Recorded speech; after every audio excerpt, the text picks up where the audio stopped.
Hi everybody, my name is Eli. I'm Jason. I'm Caden. I'm Jaden. And we're the Yahoo and the Torah YouTube channel. And it is a first day, and we thank you guys very, very much for hanging out with us. These are laws, statutes, and commandments of Messiah Yahushua. We are in the book of Yochanan, and it is a first day on our Creator's calendar. It is the 11th month. It is the 7th day on his calendar. It is the first day of the week. Everybody goes to the Sunday worshiping church on this day as they try to seek our Creator where he is not able to be found there. And it is the 29th day on the Gregorian calendar of January. And we're actually Nicole and I are desperately trying to figure this out, and we're going between Torah calendar and our calendar. And you could see we're one day off of Torah calendar. And we've been trying to dial this in. I've been talking to Brother Todd Bennett about this. I read his newsletter from yesterday, and he says we have to account for time on Jerusalem time, which is why we may be off of one day, which is why, last year, I think it was last year at some point when Brother Glenn and Emissary of Elohim said we were off a day because of the new moon, and we're trying to figure this out. So we might be going back to Torah calendar. I do not know. We are desperately seeking how to figure out the right time to begin understanding this, and there might be something to the time in Jerusalem being the time. And so that's what we're dialing into this week. We're trying to figure this out, and hopefully we will be able to get that dialed in. All right, we are in Yochanan 8, right? 9. Wow, I'm totally off. All right, I'm working on the handy dandy split screen. And that's kind of good. There you go. Thank you guys. All right, 6. Get me over to where I need to be. Thank you guys. Thank you. How you guys doing? Good. You guys heard the video I was doing yesterday, right? Yep. We have an older gal that is now attacking the victims of Aaron and Trish. Thoughts on anything of that sort or anything at all? I don't know why you attack people that are already attacked. You know, they already have no home. They're already been kicked out. They have no money. They don't have jobs. So I don't know why you would attack somebody that doesn't have anything. What did you guys think you would feel like if you were the victim of something and you went and tried to make it right, and then you had a whole bunch of people attack you? So if I was in the position of Aaron and Trish, I would be very angry at these people. I'd be very upset because they attacked me when I was already attacked. Instead of helping me when I had nothing, they just wanted to tear me down more. It seems like the world is a lot like that, right? They will take, and it happens a lot. And the word that I looked up was called darvo, and it's where essentially an abused victim will become a double victim. And essentially, what happens is, and a lot of times it happens in child like pedophilia. Unfortunately, that people, the children that are being violated, somehow the parents get it up on them that the kids are in the wrong and this is the right thing to do. And, it's like a whole victim. It's a weird mentality when we take people who've been injured and we make them the offender. And it just feels really dirty. It feels really wrong. Anyone else have any thoughts on any of this? Not really. I mean, don't attack the homeless, don't attack the broken, and it is very, very weird. The thing was that old gal was sitting there attacking these people in her own house, where it looked like it was her house. I don't know anything about this gal other than she plays a harp for United in Yah, and then decided she was going to come attack them. So, but that was a crazy thing. She's attacking homeless people when she has a house. I mean, if she was in an alley with her cell phone and didn't have a house and then was attacking the homeless people, that would be one thing. But when you're actually in a house and doing this, it feels really dirty. So the world is getting very, very dirty, dirtier than normal. Wickedness and people are just very, very vile. All right, let's continue on. John 9. And passing by, he saw a man, blind from birth. And his Talmudian asked him, saying, Rabbi, who sinned, this man or his parents, that he should be born blind? Yahushua answered, neither this man nor his parents sinned, but that the works of Elohim might be made manifest in him.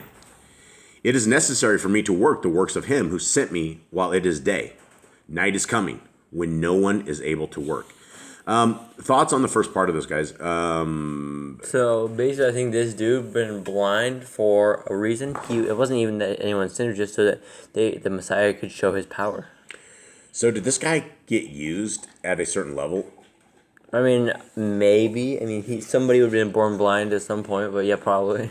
Probably. But some of these things that we oftentimes look over because we have two eyeballs, right? And if we lose one of them, we still have one eyeball. But we have blindness, right? And that is a huge thing. It's not just debilitating and destabilizing, but it will ruin your entire life. But this man, I get, and this is the thing is people get born with disabilities all the time. There will be kids with autisms or things with just uncontrollable things that it just seems, why is this happening? And a lot of times we're like, did we sin? Did the parents sin? Did anyone sin? And it's nothing like that, right? It is simply that our Creator is able to manifest miracles when we don't have it. And so let's continue on. For it is necessary for me to work the works of him who sent me while it is day. Night is coming when no one is able to work. While I am in the world, I am the light of the world. Having said this, he spat on the ground and made clay with the saliva and applied the clay to the eyes of the blind man. What do you guys think of this was going down? What happened? Definitely strange, because usually he puts your hand on you and says you're healed, or he doesn't even, he just says you're healed and you're healed. But this one he did some more work for this.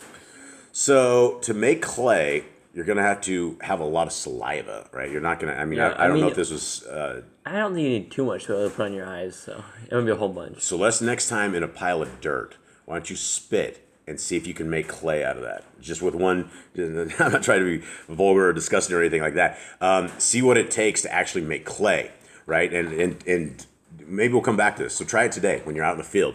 Find a pile of dirt, spit in the dirt, and then see exactly give it everything you have, right? Give it as much saliva as you possibly can, and see if it makes mud or see if it makes anything, right? A clay is like Play-Doh, right? And so this was an interesting thing. Why didn't you just touch him? Why didn't you just put his hands on his eyes like he did other people? That's a good question, and a lot of times I don't know who it was, Brother Glenn or somebody was talking about that. A lot of times the I guess the act or the not the trick, but the presentation is what people needed to see, right? It was. It all depends on the faith level of that person as well. Yeah, the faith level of that person, or perhaps the faith level of those around him, right? That were able to see this kind of stuff. This is something we'd never seen before. I mean, who gets sight from a pile of dirt? Yeah, and yeah, that would be very interesting. I got to go back to the whole. It takes a lot of saliva to make dirt. Supernatural spit. Yeah, supernatural spit. That's maybe what I was looking for. 7. And he said to him, "Go wash in the pool of Shiloh, and translated is sent. So he went and washed and came seeing." Okay, that's a big deal. Therefore the neighbors and those who saw him before that he was blind said, "Is this not the one who was sitting and begging?" Others said, "This is he." Others, "He is like him." He said, "I am."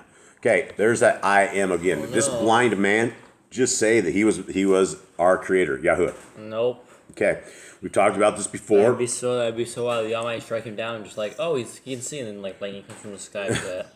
He says, "Are you blind? I am Elohim." That's not what he was saying, right? I am. We all need to understand when we say "I am," it's just like, Eli, "Are you my son?" I am. Thank you very much. Are you saying you are Elohim? Most High? Okay, so you're just saying you're my son, right? Yes. Okay, so he's saying that he is the blind guy. That was him. I am. 10. So they said to him, "How were your eyes open?" He answered and said, "A man called Yahushua made clay and applied it to my eyes and said to me, 'Go to the pool of Shiloh and wash.' And I went and washed, and I received sight." And they said to him, "Where is he?" He said, "I do not know." They brought to the Pharisees the one who was once blind. Now it was a Shabbat when Yahushua made the clay and opened his eyes. We can see where this is going, right? Yeah, we've seen it before. Yeah, we've seen this before. Everybody does this. Is spitting on the ground and making clay against the Torah? I don't think it's like the way he did it. He just grabbed it and made it like a thing. But I mean, if you're sitting there like trying to make loads and loads of clay, then maybe. We have the people that picked up sticks, and he did. Yeah, but this is Yahushua Messiah. He had a reason for it to heal this guy, and since he healed the guy, I don't think. Yeah, and I can't see like spitting on the ground and rubbing some stuff together as work. And the Jews, the Pharisaical Talmudic Jews, they literally will hire the goyim, right? The people that are not in faith to flip their lights on a Shabbat. We've even met people that came into a chat room one time that they live in darkness. So from that sunset on Shabbat, he sat in darkness and would never turn on anything, he just sat. And so all night he sat in darkness. He wouldn't eat. Wouldn't he wouldn't. I don't think he ate either. He didn't do anything. He didn't eat. He didn't eat, yeah. And so, too much work. He didn't want to do any of that. And so, that's, we have to get to the point where we understand what the rest is about. The rest is about not doing servile work. It's not about picking up sticks that you need to kindle a fire because we should have done that the day before. So, no, I don't think Messiah Yahushua broke any kind of Sabbath commands at all. 15. Therefore, the Pharisees also asked him again how he had received his sight. He said to them, he put clay on my eyes, and I washed, and I see. Therefore, some of the Pharisees said, this man is not from Elohim, because he does not guard the Shabbat. Others said, how is a man who is a sinner able to do such miracles? And there is division among them. And that's something that we see a lot of division among these people. What do you have, Jid? Basically the guys that they're like, how did this happen? How's it? And this is like, it's like, I can see. I don't care. I can see. It doesn't matter how it works. I can see. And they're like, how is it possible? Yeah, and the dude, the blind guy, the greatest day of his life was right here, right? He does not care about the logistics of it. Yeah. All he cares is that Yahushua touched him and he can see he's having a good day. Yeah, absolutely. He's having a great day. Yeah, absolutely. And going from not being able to see is I bet it's wild seeing colors stuff. Amazing. Not just seeing colors. Your mom and I were watching a video last night where the guy went and he gave 1,000 people surgeries to fix their eyes, right? It took him probably years to do this. And people had never seen. And so he's there as they're pulling off the things for the very first time, and they hadn't been able to ever see. Like eye transplants? No, there was something in the little round circle. Was that the cornea? In the lens. In the lens, right? They would go in the lens, and they would suck out the stuff that was all jacked up. Yeah, it was cloudy. And then they would infuse a fake lens. And so there was 1,000 people that he went through in years, and every one of them were able to see again. And that is absolutely amazing. Every single one of these people almost cried. There was nobody that goes, oh, wow, this sucks. Seeing just really sucks. Yeah, not a single one, right? Yeah, that's why this guy here, he just doesn't care about what happened. He's just happy. Man, I was just hoping for something way better, and I see now, and it just wasn't what I was thinking. Way less cool than I was hoping for. Okay, all right, 17. So they said to the blind one again, what do you say about him because he opened your eyes? And he said, he's a Nabi. What else would you say, man? This guy's, he's the man. However, the Yehudim did not believe concerning him. At this point, he's probably like, what is wrong with these guys? What is honestly wrong with these guys? Oh, he's like, man, I just gained my sight. Now I'm getting browbeaten by the entire group of these guys, right? And they won't leave him alone. They're like, tell us more. The mobsters got like the light in his face. The guy just barely receives sight and he gets shaken down the same day. Okay. However, the Yehudim did not believe concerning him that he had been blind and received his sight, till they called the parents of him who had received his sight. And then they're dragging the parents in this. The parents are probably just like, this is the world's stupidest thing. Well, and here's the thing. Again, we're dealing with Pharisaical, rabbinitic Jews, and they loved to toss people out of the ecclesia, right? They loved to toss people out of the temple, right? If you didn't do it the Jews' way, they would arrest you, they'd kick you out, they didn't want you in their synagogue. And so now they brought his parents in, and his parents like freaking out. They're like, oh man, we got all of these guys. It'd be like, remember, the guys that are questioning the parents have power within these groups, right? They're and so being called in by these guys and questioned by them is going to be absolutely unnerving. 19. And they asked him, saying, is this your son? who you say was born blind? How then does he now see? His parents answered them and said, we know that this is our son, and that he was born blind. But how he now sees, we do not know. Or who opened his eyes, we do not know. He is of age. Ask him. He shall speak concerning himself. Okay? Like, ask the grown man. Yeah, ask the dude who sat there and lived in blindness all of his life, right? Like, we weren't around for this. We don't know what's going on. Ask him, Yeah, and I'm sure they were shocked, right? Because when you have a disabled child, you normal people will stay with that disabled child forever, right? They rejoice. Yeah, absolutely. What parent would not rejoice when their kid was able to see, right? And the kid, he was born blind. He would have never seen what his mom and dad looked like. So this was the very first. All of a sudden, this guy is able to receive his sight. He gets mobbed by the rabbinic Jews, and he gets to see his parents for the first time. He gets to see all the mob for the first time. Them dressed in their nice little robes and question him. He's like, "Wow, there's a lot to see here." Okay, his parents said this because they were afraid of the Yahudim, for the Yahudim had already agreed that if anyone confessed that he was Mashiach, he should be put out of the congregation. Because of this, his parents said, he is of age. Ask him. So for the second time, they called the man who was blind and said to him, and this is like the third time, I think, give esteem to Elohim. We know this man is a sinner. Okay, so essentially they're saying, denounce the guy that gave you sight. We know the man is a sinner. 25. Then he answered and said, whether he is a sinner, I do not know.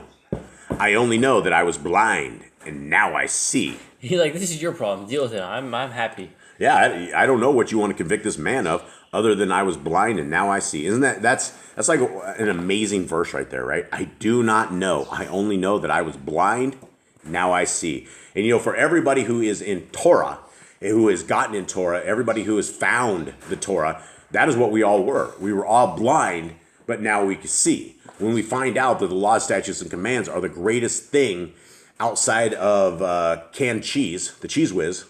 No, that's even better than that. You guys don't even know what I'm talking about, do you? No. The spray stuff? Yeah, the spray stuff. Yeah. That used to be a saying. I can't remember what the saying was. Remember? It's better than, what is it, spray cheese or something? I can't remember. Anyway, it is the greatest thing ever, right? And we were all blind, and now we are able to see. And it is only through the Ruach HaKodesh and through the Torah and through Messiah Yahushua that we are able to see. 26. And they ask him once more, what did he do to you? How did he open your eyes? He answered them, I have told you already, and you did not hear. Why do you want to hear it again? Do you want to become his Talmudian too? Now he started to speak like he should. Yeah. Then they abused him and said, you are his Talmud, but we are Talmudian of Moshe.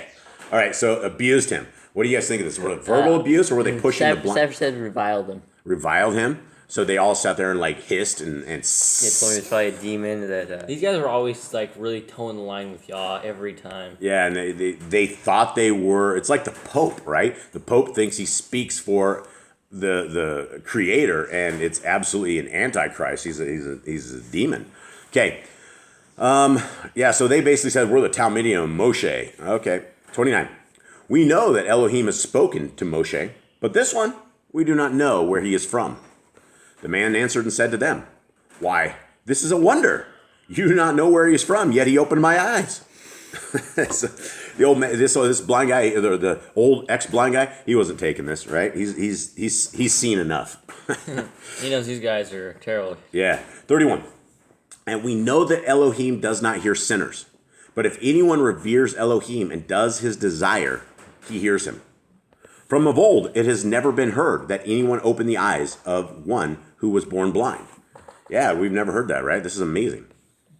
If this one were not from Elohim, he could have done naught. They answered and said to him, you were completely born in sins, and you are teaching us? And they cast him out. Okay, so not only did he receive his eyesight, not only did he shaken down by the mob of Sadducees and rabbinic Jews, not only did he see his parents for the first time, but he probably got physically picked up and tossed out of the temple as well, all in the same day. It's been a wild day. What a wild day. But he's still probably happy. Yeah, oh yeah, absolutely. He probably went out and looking at his hands and looking at the hair on his arms and looking at, people. It would just be amazing. Okay, Yahushua heard that they had cast him out. And when he had found him, he said to him, do you believe in the Ben of Elohim? He answered and said, Who is he, Adonai? Hi, Hannah. Who is he, Adonai, that I might believe in him? And Yahushua said to him, You have both seen him, and he who speaks with you is he. And he said, Adonai, I believe, and bowed down before him. Okay, because he bowed down before him, is he saying that he is Yahuwah? No, he's showing him respect. It's a form of showing respect to Yahushua. Obeisance, right? Right. I mean, because people bow down before David and Solomon. They bowed down before them. They weren't worshiping them. They were just showing respect. Right, yeah, that's what you do. I mean, that's just what you do. 39. And Yahushua said, For judgment I have come into this world, that those not seen might see, and those seen might become blind. Wow. All right, what do you guys make of that? And those seen might become blind. Those who see, like those who are see the world, right? They see Yahushua, they see all these things, and yet they don't believe. They're blind. They have become blind. Who just went blinder in this whole verse right here? The Pharisees? Pharisees and Sadducees, right? Because they saw what happened, but yet they saw it and they did not believe it. And right, so their hearts are hard and their eyes are not able to see, and they were definitely blind. That's amazing. 40. And those of the Pharisees who were with him heard these words and said to him, Are we blind too? Yahushua said to them, If you were blind, you would have no sin. But now you say, We see, therefore your sin remains. What does he mean by this, guys? He's like, we see, we are holy, we know Yah and everything like that. But they're saying, we're the Talmidei of Moshe, we are holy, we're the holy rollers. And he's like, no, you guys are blind, you guys don't see it. Yeah, and 39 it said, For judgment I have come into this world, that those not seen might see, and those seen might become blind. And the first question they go, Are we blind too? And that was like one of those questions. It wasn't really a question. There was like, Oh yeah, are we blind too? And he says, If you were blind, you would have no sin. But now you say, We see, therefore your sin remains. Because if you do say you see and you don't see what is before you, then you're definitely blind. And Messiah was standing before them. One of the greatest entity other than Yahuwah is right before them, and they were too blind to see it and understand what they saw. I mean, these guys were the guys that should have been rejoicing to see Messiah Yahushua, but they're all waiting on another Messiah, Mashiach. How are they gonna take care of that Mashiach if this is how they treated this one? Well, this Mashiach that they're going to come, this Mashiach is going to look like them and taste like them and feel like them, and it's going to do the same kind of stuff that they do, and it's going to continue on. It will not be the Mashiach that is Yahushua, right? It'll be a fake one, and it will be what they're after, and it's what the world is after. And I mean, there's right now, people are looking for the one anti-Messiah, the one Antichrist, and we are living in a world that everyone is an Antichrist. I mean, you look at the Catholic Church. Everything in the Catholic Church is all Antichrist. Everything. You look at the World Economic Forum. That is completely Antichrist and one world government style, one world religion. It is the entire system. Everything we are is now Antichrist. And I guess everybody's looking for the one ringleader that is going to be the Antichrist. But when you look at what happened in the year 2019 and 2020, you don't need a single entity for the Antichrist. You had every government across the world that was working in synchronicity, and they were doing what they wanted to do, opposing on the backs of the people. And so that's about all I could say on YouTube with that. But that is the world we live in right now, is absolutely Antichrist. All right, gentlemen, that is it. Everybody out there, our family, we love you guys very, very much. Thank you guys for hanging out with us, joining us, being our family. And we appreciate the love. All the love from you guys. And we hope you guys have a wonderful day. And we will see you tomorrow morning. All right. Shalom. Shalom.